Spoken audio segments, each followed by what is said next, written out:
ГСП онлайн. Городские новости сейчас. Четверг, 13:45. Центр силовых видов спорта ПАО «Рухта». Зарядка с чемпионом.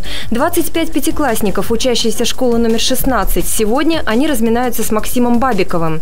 Чемпион мира по пауэрлифтингу среди юниоров 2013 года зарядку со школьниками проводит уже во второй раз. Впервые эту акцию он проводил в сентябре 2013-го. Мне понравилось все, как мы приседали, делали разминку.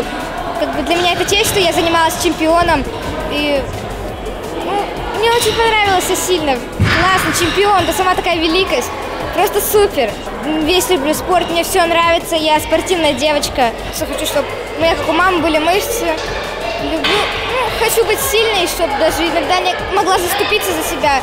Не быть такой сопелькой, а заступиться.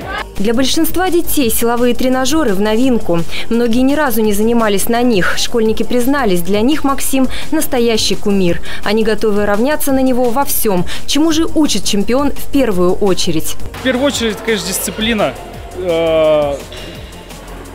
закалка характера. Может быть, чтобы там было желание вообще заниматься. Это, конечно, очень хорошо, когда дети начинают заниматься спортом с раннего возраста. И это хорошо закаляет их характер. Подобные акции в Ухте проводятся с регулярностью раз в полгода. Таким образом, школьники приобщаются к спорту.